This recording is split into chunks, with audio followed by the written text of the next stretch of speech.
자, 여러분 안녕하세요. 종교검정고시 총정리 세 번째 강의입니다. 문학입니다. 그래서 이번 시간은 이 문학의 이론에 대해서만 이렇게 쭉 말씀드릴 건데요. 문학은 흔히 뭐뭐 있습니까? 자, 시험 문제 나오는 거 보면은 일단은 크게 봤을 때 시, 그 다음에 이 소설. 근데 시도 뭐 현대시가 있고요. 그 다음에 고전시가가 있습니다. 그 다음에 소설도 현대소설이 있고 고전소설이 있죠. 또 뭐 있습니까? 북한한대로 쓴 수필, 그리고 연극의 대본인 이 희곡, 그 다음에 영화의 대본인 시나리오, 이렇게 있죠. 자, 그래서 크게 봤을 때는 뭐 운문, 산문, 그 다음에 극, 뭐 이렇게 나누기도 합니다. 자, 그래서 이 수필 같은 경우는 또 극하고 같이 굉장히 많이 접목돼서 나오는데요. 크게 이렇게 뭐 갈래를 나눌 수 있는데, 자, 이번 시간은 그 각각의 세부적인 이론에 대해서 좀 알아보겠습니다. 자, 그래서 첫 번째가 시입니다. 그 중에서도 현대시입니다. 자, 그래서 시는 뭐 어떤 걸 시라 그러냐? 마음속의 생각이나 느낌을 운율이 있는 언어로 압축해서 표현하는 게 바로 시입니다. 자, 그래서 시의 특징은 첫 번째로 운율을 느낄 수 있죠. 그 다음에 두 번째, 시의 화자를 내세워서 주제를 전달합니다. 그리고 세 번째는 다양한 심상을 사용해서 자신의 생각을 효과적으로 표현을 합니다. 자, 그리고 이 세 번째가 이 시의 요소입니다. 그래서 크게 세 가지 요소라고 해서 첫 번째는 음악적인 요소, 그 다음에 두 번째는 회화적인 요소, 세 번째는 의미적인 요소를 얘기합니다. 그래서 음악적인 요소는 뭐냐? 시를 읽을 때 느껴지는 말의 가락을 얘기하는 거죠. 다른 말로 운율 혹은 영어로 리듬이라고 그러죠. 그 다음에 회화적인 요소는 시를 읽을 때 마음속에 떠오르는 다양한 감각, 심상 혹은 이미지라고 합니다. 그 다음에 의미적인 요소는 시에 담겨 있는 시인의 중심 생각, 다른 말로 주제라고 그러죠. 자, 그래서 시의 운율을 또 알아보겠습니다. 시의 운율은 뭐냐? 시에서 느껴지는 노래와 같은 말의 가락을 얘기합니다. 그래서 운율의 종류는 크게 내재율과 외재율로 나눠줍니다. 그래서 내재율은 뭐냐 하면은 시의 겉으로 드러나지 않고 시어나 시구 속에 숨어서 드러나는 운율이 내재율입니다. 그래서 현대 시들, 현대 자유시는 거의 대부분이 내재율이죠. 외용률은 시의 겉으로 드러나는 운율. 그래서 정형시가 여기에 나옵니다. 자, 그래서 운율을 형성하는 방법, 첫 번째가 같은 말을 반복하는 겁니다. 그래서 뭐 해야 솟아라, 해야 솟아라, 맑게 씻은 얼굴, 해야 솟아라. 그때 해야 솟아라는 말이 계속 반복되고 있죠. 그 다음에 글자 수를 반복하는 거, 비오자 장독간에 봉선아 밤만 벌어, 세 글자, 네 글자, 세 글자, 네 글자, 이렇게 반복이 되고 있죠. 혹은 같거나 유사한 문장 구조의 반복을 통해서 운율을 형성합니다. 그래서 안 오시네, 엄마 안 오시네, 안 들리네 할 때 뭐 안 오시네, 뭐 하네 할 때 네라는 말이 반복이 돼서 운율을 형성합니다. 자, 그 다음에 시의 심상, 이미지를 보시겠습니다. 자, 시의 심상은 인간의 오감과 연관이 됩니다. 그래서 5가지 감각, 눈으로 보는 시각, 자, 코로 냄새를 맡는 후각, 입으로 맛을 보는 미각, 그 다음에 피부로 느끼는 촉각, 귀로 듣는 청각, 이 5가지죠. 그 다음에 둘 이상이 더해지면은 공감각이라고 합니다. 자, 그래서 시각은 뭐냐? 모양, 색깔, 움직임을 갖다가 눈으로 보는 듯한 심상이 바로 시각적인 심상입니다. 그래서 예를 들면 뜰에는 반짝이는 금모래빛이라는 구절이 있으면은 반짝인다, 이런 게 바로 시각적인 거죠. 두 번째, 후각적인 심상은 코로 냄새를 맡는 듯한 심상입니다. 그래서 예를 들면 향기로운 하늘, 이런 말들. 자, 세 번째는 미각적인 심상. 그래서 혀로 맛을 보는 듯한 심상입니다. 그래서 달콤한 인생, 이런 거고요. 청각적인 심상은 소리를 귀로 듣는 듯한 심상입니다. 그래서 뒷문 밖에는 갈리페 노래 할 때 노래 이런 게 귀로 듣는 거니까 이 청각적인 거죠. 그 다음에 촉각적인 심상은 피부를 통해 느껴지는 심상입니다. 그래서 보드레한 에메랄드 이렇게 나는데 보드레하다, 이거는 피부에 만져봐서 피부로 느끼는 심상이죠. 자, 그 다음에 둘 이상이 더해진 게 공각적 심상. 그래서 하나의 감각을 다른 감각으로 바꿔서 표현하여 둘 이상의 감각이 어우러진 게 바로 공감각적 심상입니다. 그래서 푸른 휘파람 소리. 자, 이 소리면은 청각인데 휘파람 소리를 갖다가 푸르다 이렇게 얘기했죠. 그러면 이거는 이 청각의 시각화 이렇게 얘기합니다. 청각을 시각처럼 나타냈다. 그래서 이거는 공감각적 심상에 해당합니다. 자, 그 다음에 시의 화자가 나옵니다. 그래서 시의 화자, 시 속에서 말하는 사람이죠. 그래서 자, 시 속에서 말하는 사람이 하자인데 시적자 혹은 서정적 자라고도 합니다. 그래서 시적화자의 역할은 뭐가 있냐면은 첫 번째가 시의 전체적인 분위기를 형성합니다. 그리고 두 번째는 시의 주제를 효과적으로 표현합니다. 그 다음에 시의 표현 방법은 첫 번째가 비유가 있습니다. 그래서 표현하고자 하는 대상을 다른 대상에 빗대서 나타내는 표현 방법입니다. 그래서 이때 표현하고자 하는 대상을 원관념, 밑에서 표현한 대상을 보조관념이라고 합니다. 그래서 뭐 직유법, 예를 들면 직유법, 그래서 뭐뭐처럼, 뭐뭐같이, 뭐뭐듯이, 자 이런 말이 나타나면은 직유법. 그래서 예를 들면은 사과 같은 내 얼굴 예쁘기도 하여라 할 때 같은 이런 말이 직유법입니다. 그 다음에 은유법은 원관념과 보조관념을 A는 B다 형식으로 나타내는 겁니다. 그래서 내 마음은 호수요 할 때 내 마음은 A, 호수는 B죠. 그래서 내 마음은 원관념, 호수는 보조관념이 됩니다. 자, 그 다음에 의인법은 사람이 아닌 것을 사람처럼 표현하는 게 바로 의인법입니다. 그래서 배추에게도 마음이 있나 보다 할 때 배추를 마음이 있다 이렇게 표현하는 게 바로 의인법이죠. 그죠? 자, 풍유법은 속담이나 격언을 인용해서 표현하는 거. 자, 이런 게 풍유법. 그 다음에 자, 이 상징을 알아보겠습니다. 상징은 추상적인 것을 구체적인 사물로 나타내는 게 바로 상징입니다. 그래서 예를 들면 비둘기 같은 거 평화를 상징하죠. 대나무는 절개와 지조를 나타냅니다. 매화도 마찬가지고요. 뭐 태양 같은 경우는 정렬을 상징하죠.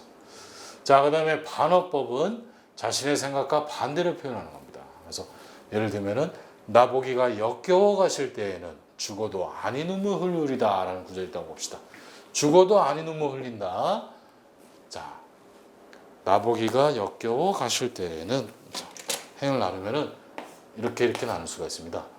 죽어도 아니 눈물 흘린다라는 말은 죽어도 운다는 말이죠. 그죠? 그래서 죽어도 아니 눈물 흘리리다 이런 말이 반대로 표현한 반어법입니다.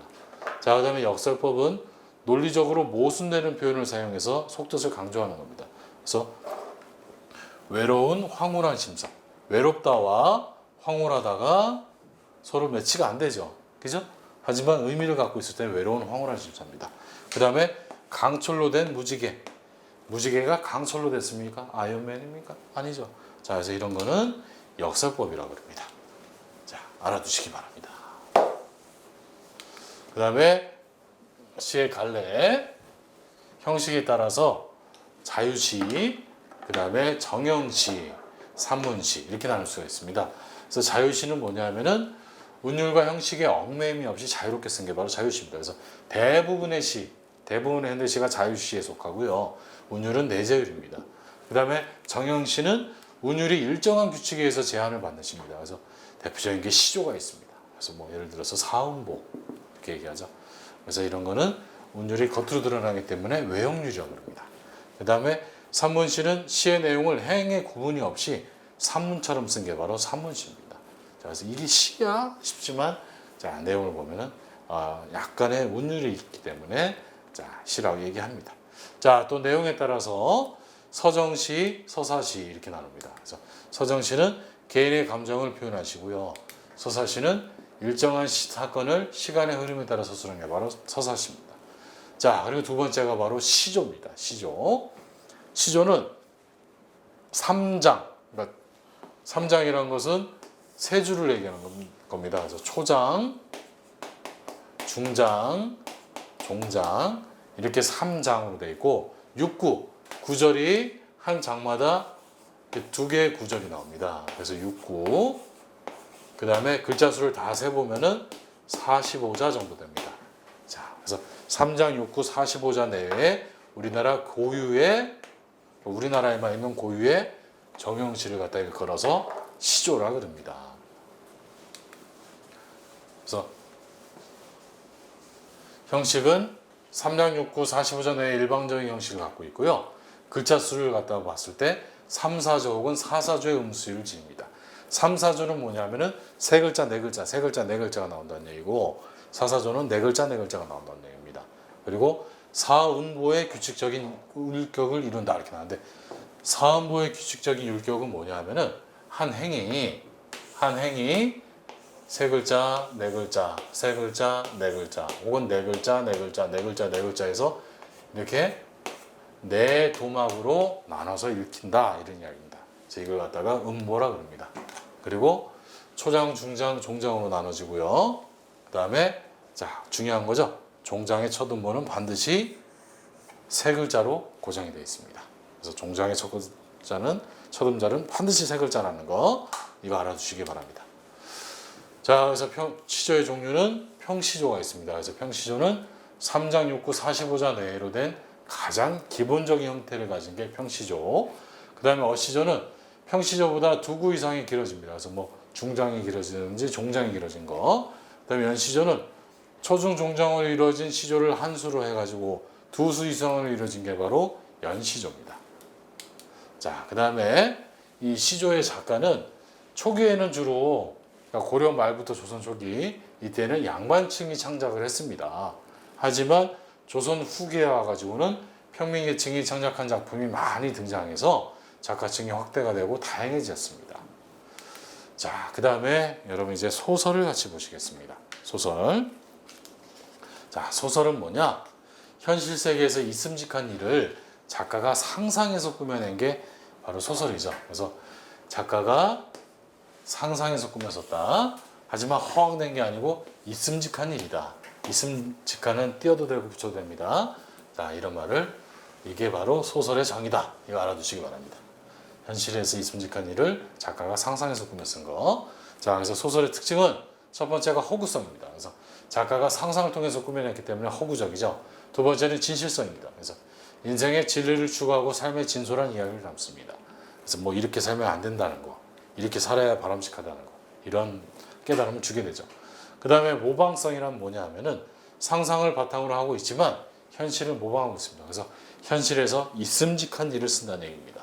그 다음에 서사성은 일정한 시간의 흐름에 따라서 이 사건을 전개하는 거고요. 예술성이라는 것은 이 문학 자체가 다 예술에 속하는 거죠. 그래서 예술의 한 형식으로 문학의 아름다움을 추구합니다. 자, 그래서 소설의 3요소는 주제, 구성, 문체 이렇게 되어 있고요. 자, 그래서 주제는 작품을 통해 전달하고자 하는 중심 생각이 바로 주제입니다. 그리고 구성은 인과관계에 따라서 사건을 짜임새 있게 전개하는 거고요.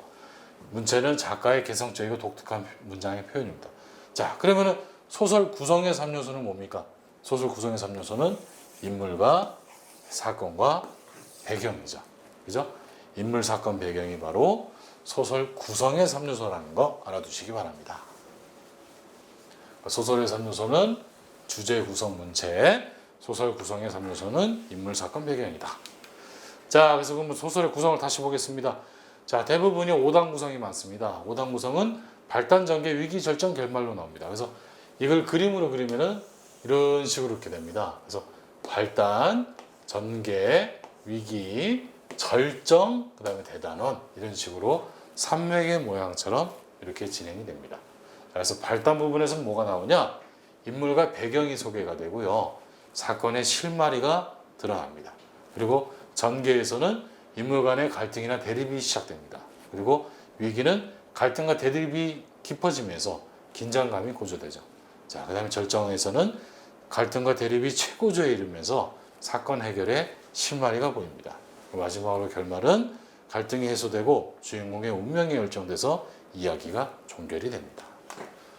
자, 발단, 전개, 위기, 절정, 결말이라는 거 5단 구성 알아두시기 바랍니다. 자, 그러면 또 이제 소설의 인물을 알아보겠습니다. 자, 소설의 인물 성격을 제시하는 방법은 크게 두 가지가 있습니다. 간접적인 제시 방법이 있고 직접적인 제시 방법이 있는데요. 간접적인 제시 방법은 뭐냐 하면은 서술자가 인물의 행동이나 대화를 통해서 성격이나 심리를 묘사하는 겁니다. 그래서 서술자가 직접적으로 얘는 착하다, 뭐 얘는 쟤를 좋아한다 이렇게 얘기하는 게 아니고 인물의 행동이나 대화를 통해 가지고 나타내는 겁니다. 예를 들어서 소나기를 보면은 이 바보 그러면서 조약돌이 날라왔다. 조약돌 얼굴을 보면서 이렇게 던진 게 아니고 소년이 있는 데를 소년을 피해가지고 이렇게 던졌습니다. 이거는 소녀가 소년을 갖다 약간 좋아한다, 관심 있어 한다 이런 심정을 표현한 거죠. 그래서 이거는 행동을 통해 나타냈기 때문에 간접적인 방법에 해당합니다. 자, 그리고 직접적인 방법은 서술자가 인물의 성격이나 심리 상태를 직접 설명해서 얘기해 주는 겁니다. 그래서 그는 무척 신중한 성격이었다. 자, 이거는 등장인물 성격을 직접 설명하는 거죠. 그죠? 자, 그 다음에 인물의 유형, 변화에 따라서 봤을 때는 평면적인 인물과 입체적인 인물입니다. 그래서 이 평면적인 인물은 이 이야기의 처음부터 끝까지 성격의 변화가 없는 인물. 고전소설에 등장하는 인물들이 대부분 여기에 해당하는 거죠. 뭐 흥부 같은 경우는 초지일관 착하고요. 그 다음에 춘향이도 초지일관 절개를 지키죠. 그죠? 입체적인 인물은 사건이 전개됨에 따라서 성격이 변해가는 겁니다. 그래서 놀부 같은 경우는 내 동생한테 나쁜 짓 했다가 이 벌을 받은 다음에 이제 동생과 잘 지냅니다. 그러면서 성격이 바뀐 거죠. 이런 건 입체적인 인물입니다. 자, 또 역할에 따라서 주동인물과 반동인물인데 주동인물은 주인공이죠. 그래서 소설의 주인공으로 사건을 이끌어가는 인물이 주동인물. 그 다음에 반동인물은 주인공과 대립해서 갈등을 빚는 인물입니다. 흥부전에서는 흥부가 주동인물, 놀부가 반동인물이죠. 그 다음에 성격에 따라서 전형적인 인물과 개성적인 인물이 있습니다. 그래서 전형적인 인물은 특정 집단이나 계층의 특성을 대표하는 인물이고요. 개성적인 인물은 자기만의 고유한 개성을 지닌 인물입니다. 자, 그리고 중요한 게 바로 갈등입니다. 갈등이라는 것은 원래 이 칡넝쿨이 이렇게 막 얽히듯이 얽혔다 이런 게 갈등인데요. 자, 소설이나 희곡 등에서 인물의 심리나 인물 간의 관계가 복잡하게 서로 얽혀 있는 것을 갖다가 갈등이라 그럽니다. 자, 그래서 갈등의 양상은 크게 두 가지가 있습니다. 그래서 어떻게 나눌 수 있냐? 내적 갈등과 외적 갈등을 나눌 수 있습니다. 그래서 내적 갈등이라는 것은 한 인물의 마음속에서 일어나는 갈등.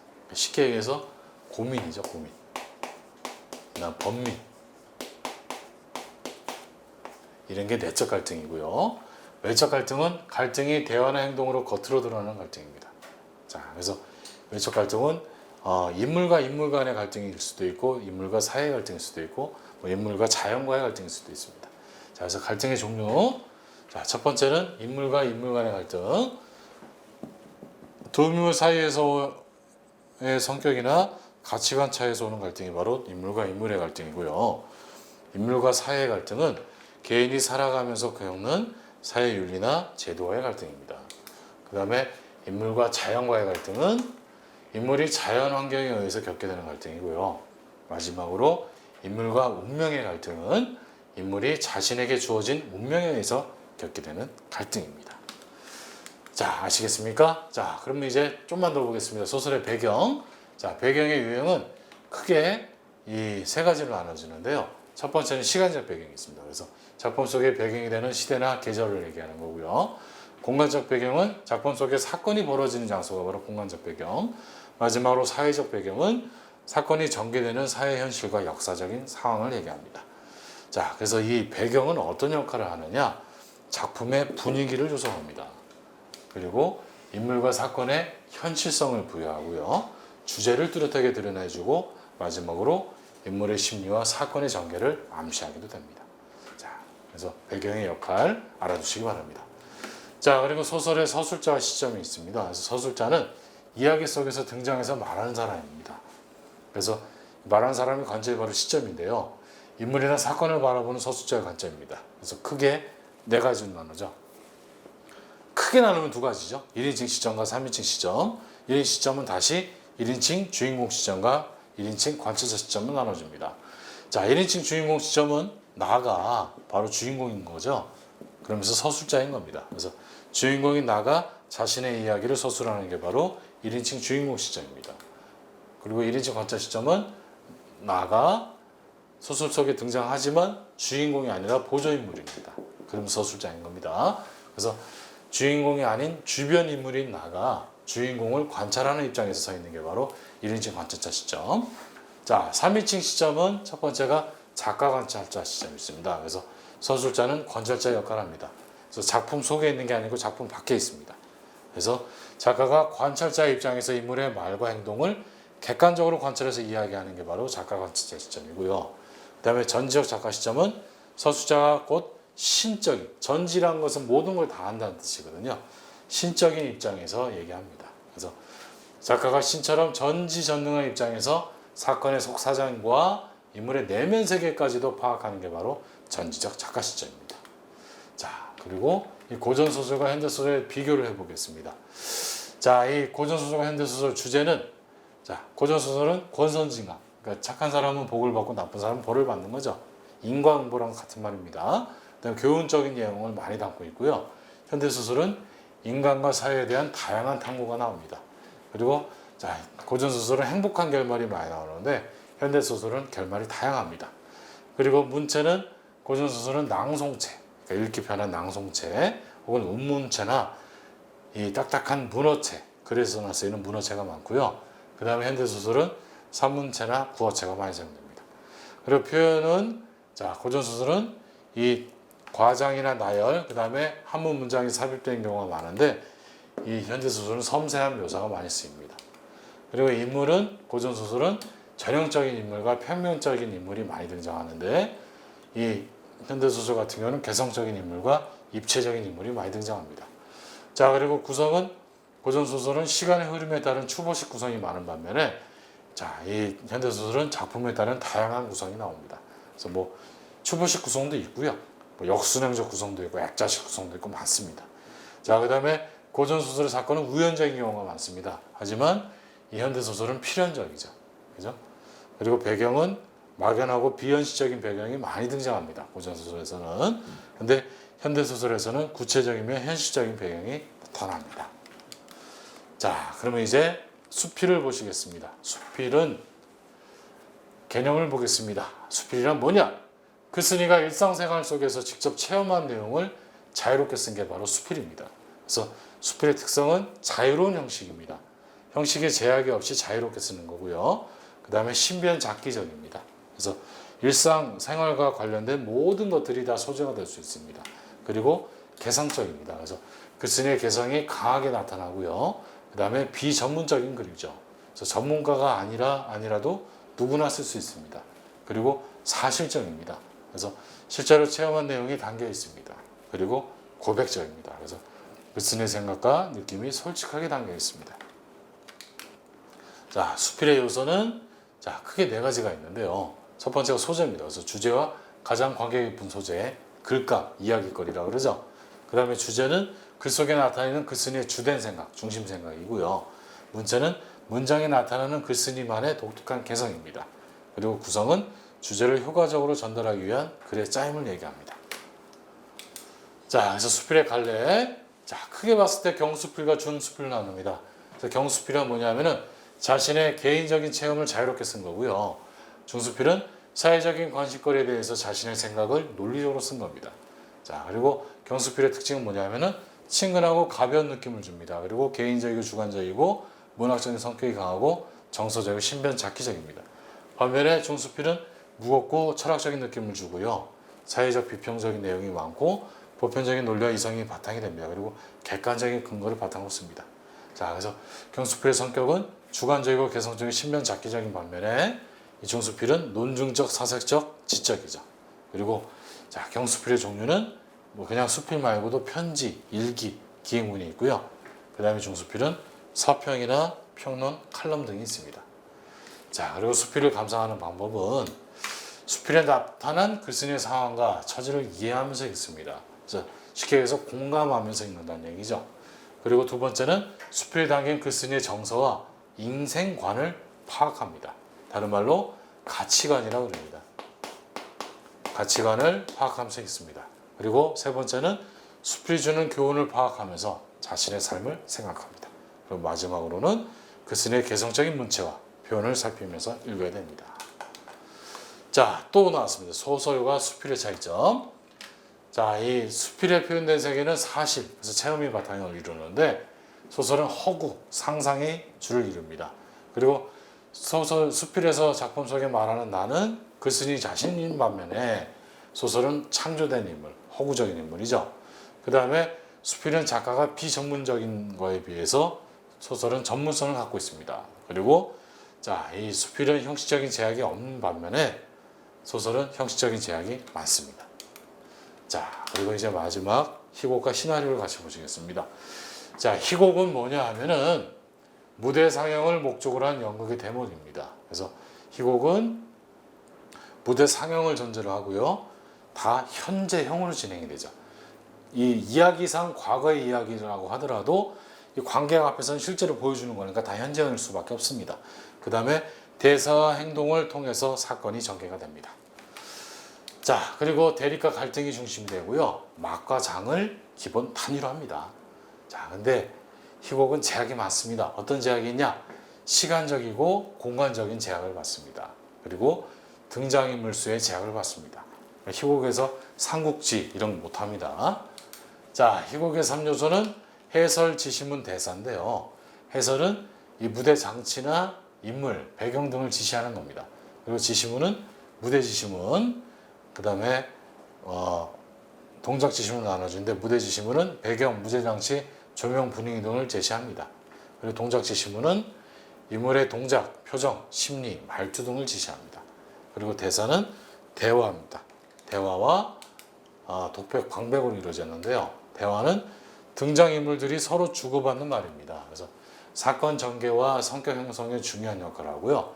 독백은 혼자 하는 말이죠. 그래서 인물의 내면 심리를 표현하는 데 아주 효과적입니다. 그리고 광백은 무대에 있는 다른 인물들은 듣지 못하지만 관객에게는 전달된다는 것을 가정하고 하는 겁니다. 자, 그래서 이 희곡의 구성 단계는 자, 소설과 마찬가지로 이 5단 구성인데 이렇게 됩니다. 발단, 전개, 절정, 하강, 대단 이렇게 이루어집니다. 그래서 소설하고 그림으로 그리면 약간 다릅니다. 그래서 발단은 이 시간적 공각적 배경이 소개되고 사건의 실마리가 드러납니다. 그리고 전개는 인물 사이의 갈등이 본격화되면서 긴장감 조성하고요. 절정은 인물 간의 갈등이 최고조에 이릅니다. 그리고 하강은 갈등 해결의 실마리가 제시가 되고 마지막으로 대단원은 갈등이 해소되고 주인공의 운명이 결정이 됩니다. 자, 그 다음에 마지막으로 시나리오를 보시겠습니다. 시나리오는 영화나 드라마 상영을 목적으로 쓴 대본입니다. 그래서 연극 상영을 전제로 하는 희곡하고 다르죠. 그래서 드라마 대본이 드라마 상영을 전제로 한 문학이라면은 희곡은 무대 상영을 전제로 한 문학입니다. 시나리오의 구성 요소는 대사, 지시문, 그다음에 장면 표시, 해설 이렇게 있습니다. 그래서 대사는 등장인물이 하는 말인데 인물의 성격을 제시하고 사건 진행, 주제 암시 역할을 합니다. 그 지시문은 인물의 동작, 표정, 심리 및 다양한 효과 등을 제시합니다. 그리고 장면 표시는 씬 넘버라서 S샵이라 표시를 하는데요. 사건의 배경이 되는 장면 번호입니다. 그리고 해설은 시나리오 첫머리의 등장인물이나 배경 등을 설명해 놓은 부분입니다. 자, 그래서 시나리오의 특징은 자, 영화나 드라마나 영화 제작을 목적으로 하는 문학이죠. 그래서 글의 내용이 장면 단위로 나눠집니다. 그리고 갈등을 중심으로 이야기가 전개가 되고요. 여러 가지 특수한 용어가 사용이 됩니다. 그리고 희곡에 비해서 시간적, 공간적 제약과 등장인물 수의 제약을 덜 받습니다. 자, 시나리오 용어. S샵은 씬 넘버라고 그러죠. 그래서 장면 번호고 E는 이펙트입니다. 그래서 효과음, 음향 효과를 얘기합니다. 그 다음에 INS는 인서트라고 해서 삽입하면, 그러니까 장면의 삽입을 얘기하는 거죠. 장면을 집중 확대하거나 장면과 장면 사이를 있기에 넣는 방법입니다. 자, 그리고 OL은 오버랩이라고 해서 두 가지의 화면이 겹쳐지는 거. 그 다음에 FI는 페이드인이라고 해서 어두운 화면이 차츰 밝아지는 거. F5는 페이드아웃이라고 해서 화면이 점점 어두워지는 겁니다. 그 다음에 CU는 클로즈업이라고 해서 이 한 부분을 확대해서 나타내는 게 바로 CU, 클로즈업이라고 합니다. 자, 그래서 여기까지 이 현대 시부터 시작해서 소설, 수필, 그 다음에 희곡과 시나리오에 대한 이론 설명을 마치겠습니다. 자, 내용이 좀 길지만 굉장히 그래도 압축을 많이 한 내용입니다. 그래서 가장 이론적으로 중요한 부분만 실은 거니까요. 다시 한번 읽어보시면서 이론을 마스터하시기 바랍니다. 자, 수고 많으셨습니다. 다음 시간에 문제로 찾아뵙겠습니다. 감사합니다.